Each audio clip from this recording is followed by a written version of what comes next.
Tension between Israel and Iran has escalated into a war, and there is a lot to discuss. So let's just get straight to it. Joining us tonight are Eugene Daniels, a senior Washington correspondent and a co-host of The Weekend on MSNBC. Tyler Pager is a White House correspondent at The New York Times. Matt Viser is the White House bureau chief at The Washington Post. And Nancy Youssef is a national security correspondent at The Wall Street Journal. Thank you guys all for being here. Full disclosure, this is my first time guest hosting. So Eugene, you actually do have your own TV show. So if things go totally awry, just jump in and save us all. Yes. But I'm going to start with you, Nancy. And I think this sort of question is normally a cop-out, I will admit. But there's so much happening, and it is happening so quickly. Can you just bring us up to speed on the latest and on what it all means? So on the latest, today we saw Iran launch hundreds of ballistic missiles across Israel. And the reason that they did that is that Israel launched a massive and surprise attack the day before, going after Iran's ballistic missiles, its nuclear program, its scientists, its air defense capabilities, its military generals, and one of the largest strikes we've ever seen by Israel on Iran. And they're doing it now because they have concerns about Iran's nuclear program and believe that there's an urgency to going after it now. This comes as the Trump administration is trying to negotiate a deal. And so what does it mean? Broadly, it means that Israel's lost confidence in Trump's diplomatic efforts to try to reach a nuclear deal such that it would reach an outcome that they feel is satisfactory. And more immediately, it means that the region's on edge because you're now having tit-for-tat battles between these two nations at a time when the region's already been fraught with instability. But sort of follow up briefly, it does a bit beg the question of why Israel felt this preemptive strike was necessary when Iran had not actually closed the doors on talks. I think it's because they saw that the prospect of a deal, the sixth round of talks were going to be held in Oman, that the deal as it was being framed was not one that looked out in their interest, that didn't guarantee that Iran wasn't on the path of a nuclear program as they saw fit. And so rather than sort of allow a potential deal to go through, I think this was their effort to say, we need to get ahead of this and signal that the way to go after their program is not necessarily with this diplomatic deal, but really crippling them across not only their nuclear program, but their ability to launch strikes on Israel. I think it's why they went so aggressively after their ballistic missile program. And I want to briefly go back to Thursday, which is before Israel had launched their preemptive strikes. President Trump was asked if he was going to try to talk Netanyahu out of attacking Iran. Let's take a listen at what the president had to say. I'd much prefer an agreement. As long as I think there is an agreement, I don't want them going in because I think that would blow it. Might help it, actually, but it also could blow it. So a little convoluted there. So Matt, was this done over the objection of the United States, or was this done with tacit approval? How did this come about? So there's no indication that there was objections from the U.S. side on this, and in fact, quite the opposite. I mean, President Trump spoke today about how he talked to Netanyahu yesterday. And sort of praised the strikes today. And we and others have reported that the U.S. military is actually helping Israel as ballistic missiles are heading their way from Iran, are helping shoot those down. So there may not have been coordination ahead of time, but there's certainly coordination now. But as that clip points out, there's been a lot of inconsistencies from President Trump. For months, he has warned Israel to not do anything to disrupt the talks that they were doing and the diplomatic relationship he was trying to build with Iran. There was talks, as Nancy was pointing out, scheduled for Sunday in Oman. Which are now off, obviously. Well, Witkoff, I think, is still potentially true, but Iran has. You're not going to have somebody on the other side, right, yeah. In part because some of those people have been killed through these strikes. So, but it raises a whole host of questions now about how to move forward toward this next phase and how much entanglement the U.S. is going to have in it. Well, what's the off-ramp is the biggest question, right? Because you have these two nations that are going after each other. You have the United States kind of assisting. Donald Trump and Netanyahu, neither of them are people who are usually take the easiest off-ramp. So it's like, what does the international community kind of create as an off-ramp? Because you have Israel saying, we're going to do this for what was like 14 days is what we're planning. And Iran obviously is doing strikes that we have never seen before, right in Tel Aviv. And depending on how Donald Trump feels in the morning when he wakes up or when he goes to bed for the 4 hours or 5 hours, everything changes here. So it's like, what is the off-ramp? How does this stop? How does it move backwards, if possible? Because will there ever be a deal? Who knows? But at the end of the day, these two nations going back and forth with the military capabilities that they do have, with or without the nuclear capability, is not good for the region. Could I add real briefly, if one off-ramp would be that Iran reached the deal. Right. But to do so, one could argue that is a form of surrendering, which the Iranian regime has not shown a propensity to do. And so to your point, there's not one that's sort of face-saving for the Iranians, at least at this point, involving accepting the deal as the president would like. And if you look at what the president posted on Truth Social, it was exactly that, blaming Iran for not taking the deal. And so, we played that clip of the president saying, I don't want Israel to attack, and then less than 24 hours, he's changed his course and blamed the attacks on Iran not taking the deal. So I think that's exactly right. That's what the president was trying to do. And I think when you look at what the project of this president is trying to achieve, he wants a diplomatic victory. He tried to get it in Russia and Ukraine. He's tried to get it between Israel and Hamas. Then he put a lot of his focus on trying to get a deal with Iran, and that has eluded him. And so now we see him sort of changing course again and saying, if these strikes didn't do it, well, there would be more, so Iran should get back to the table. And I want to just read a little bit more from that Truth Social post the president put out on Friday about what he told Iran in their negotiations. He said he told them, quote, "The United States makes the best and most lethal equipment anywhere in the world by far, and that Israel has a lot of it, with much more to come. Certain Iranian hardliners spoke bravely, but they didn't know what was about to happen. They are all dead now, and it will only get worse. Iran must make a deal before there is nothing left." So this sounds like someone, Eugene, who wants to make a deal with Iran, who is also threatening Iran, but he also kind of wants to make a deal, but it was also kind of threatening him.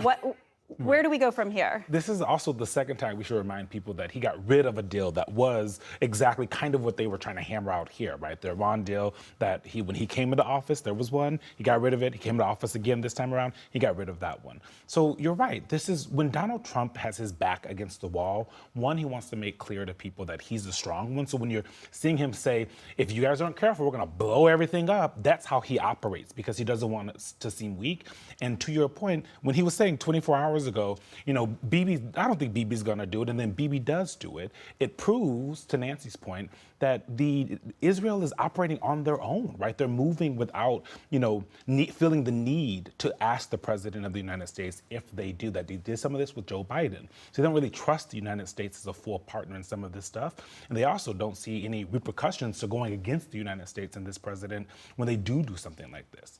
Well, Matt, Eugene mentioned the president's relationship with Netanyahu, and I know you have been working on that all day and have some new reporting. Can you take us inside that very complicated relationship? It is complicated, and sometimes they're very close friends, and sometimes they're bitter enemies. And I think you can see over the last couple of months, our reporting shows that Netanyahu has been very open with President Trump, publicly and privately, about preemptive strikes, and he's in favor of that. And the message back from Trump officials to Bibi is hold off, wait. Steve Witkoff is negotiating this, not now. That started to change a little bit over the course of this week, and I think part of that is Trump getting frustrated with the Iranians and that the deal was not made. He had set this 60-day time frame, and today's the 61st day after he set that timeline. So the timeline suggests that he gives the green light and is okay with Israel doing this, even though for the past 60 days, publicly and privately, he's been very much against it. And Nancy, we now know that the U.S. is at least helping Israel shoot down some of Iran's missiles. So right. What are you hearing about that? And more importantly, about how far the U.S. is willing to go? So right now, the U.S. has roughly 10 ships in the region, and some of those ships are providing air defense capability. The U.S. has also put ground-based interceptors that are designed to bring down some of those missiles being shot at Israel. The challenge is that far fewer ships than the U.S. had in the region in October, the last time these two nations went at each other, and again in April. And so for the U.S., I think the primary effort is to help Israel's defense, but not do anything or be drawn into a larger conflict. some of the ways that could happen, for example, is if Iran believes that the U.S. has been involved in the strikes in some way. Another could be if Iran were, for example, if Israel were to go after Iran's energy infrastructure. You could see Iran responding by going after the Gulf's energy infrastructure, which would put the U.S. much, much closer to a conflict. And thirdly, I think the scenario that I think some U.S. officials are worried about is if Israel were to go after Iran's civilian leadership, because at that point, Iran has less to lose and is maybe potentially willing to take more risks. And so the U.S. is using fewer resources than they had before to try to help bolster Israel's defense and protect its own forces to not inadvertently be drawn into a wider conflict. And one more question on that. You mentioned Iran not necessarily having as many resources, but Israel has struck them. Again, it was preemptive strikes to begin with, but we're seeing right now Iran still retaliating. Does this mean that Israel didn't get exactly what they wanted, that there's a lot more to come from the Israeli side? How should we read that? It's a great question because, just to back up, one reason that people see Iran as weaker is over the last year, we've seen many of their proxies in the region weakened, if not eliminated. We've seen a number of strikes that have gone after their air defense capability and their ballistic missile defense. But to your point, we saw as many ballistic missile strikes today as we did in October. I think that was a window into what Israel has and hasn't been able to achieve. While they've gone after their ballistic missiles, they haven't done it such that they weren't able to really pose a true threat to Israel today.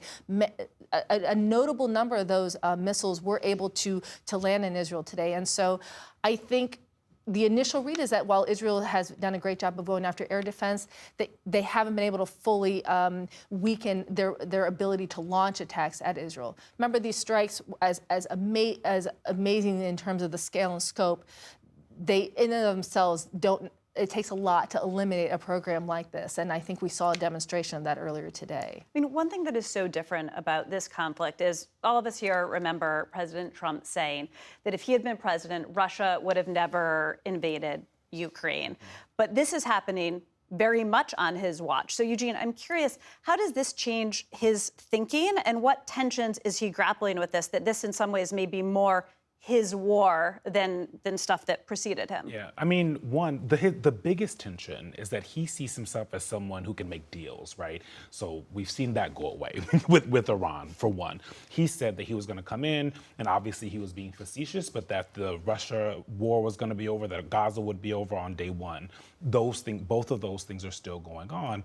And so he's dealing with, and his team is dealing with, all of these promises they made the MAGA base for years, really, saying that we're not going to be entangled in wars. I'm going to make peace happen all over the world. Don't you worry about it. And that is not happening anymore. So that tells all of us who've covered him this entire time, when he feels like like I said earlier, his back is against the wall, he lashes out. And even if you talk to some of his closest aides and allies, they would agree that at times that makes him make decisions that maybe that aren't always in his best interest. And so that's the thing that we're kind of watching, right? Like what happens next. And Tyler, Eugene mentioned Trump, the deal maker. We're all familiar with that self-conception, but I'm curious, knowing what you know about Trump's desire to be a deal maker, how is that going to make him more likely to try to keep working towards a deal, or how will this affect it, his conception of himself not wanting to be seen as weak?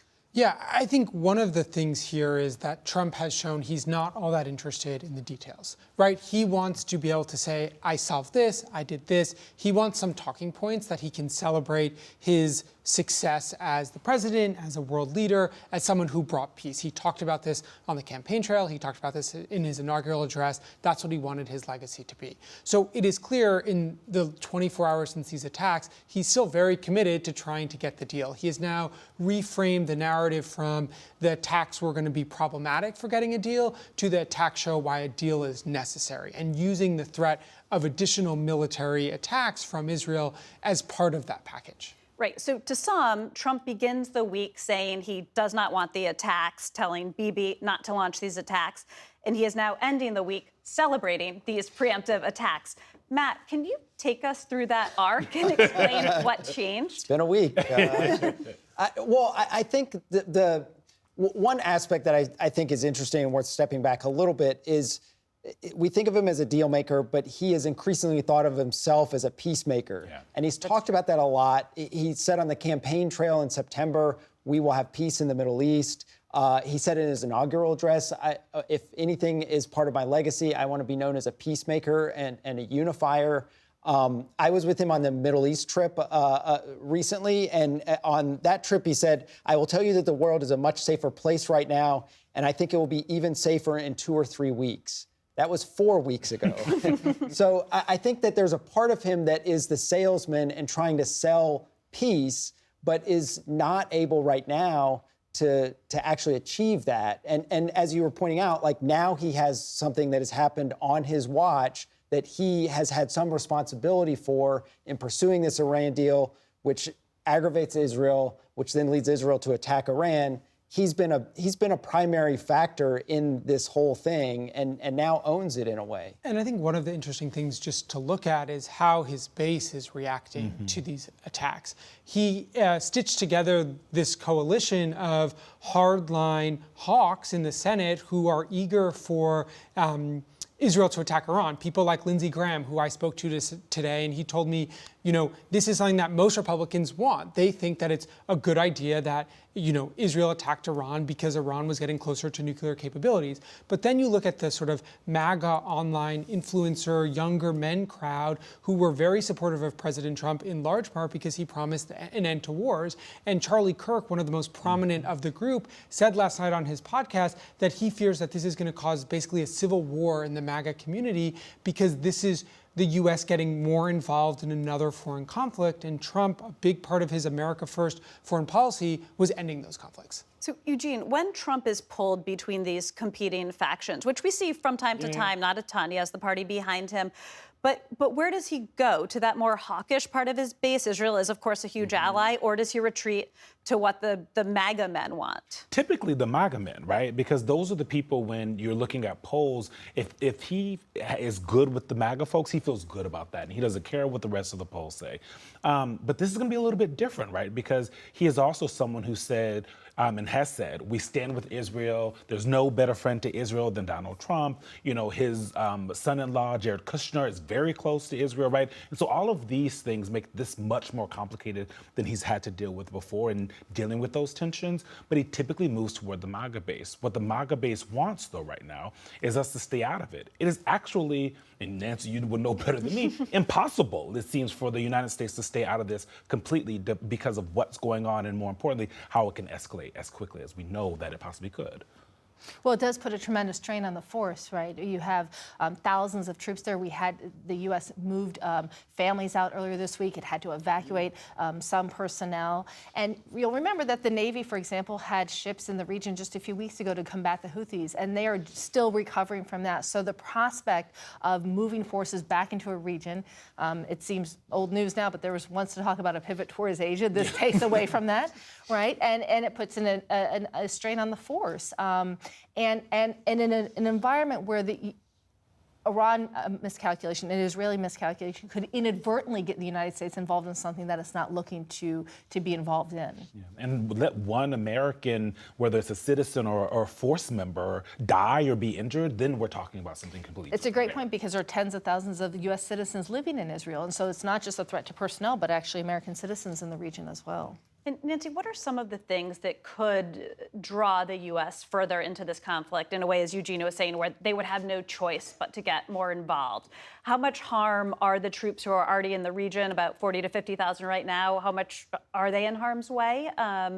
And how long do you expect, based on your sources in the Pentagon, this to continue? So right now, there are fighter jets, F-15s, F-16s that are repositioning themselves to defend U.S. troops and interests in the region. You have two destroyers moving in, according to the Pentagon earlier today, to try to defend U.S. troops. And you have air defense capabilities around military installations. I think the expectation is that as of now, that Iran is not looking to draw the United States in because they're already in a perilous situation in their own defense and aren't looking to sort of escalate it. However, I think the concern is a miscalculation, a strike that, for example, that goes after an energy supply that's near Saudi Arabia, and now you have U.S. troops literally at the doorstep of a strike, risks the United States getting involved. But when you go through the Pentagon today, there isn't a heightened, I think, fear as of yet of the U.S. being drawn on. Having said that, at bases right now, there are drills happening right now in terms of where people need to go should they come under attack. And so if you're on the ground, I think you're preparing for that possibility, but there isn't a feeling as of yet at the Pentagon that U.S. forces are an imminent risk.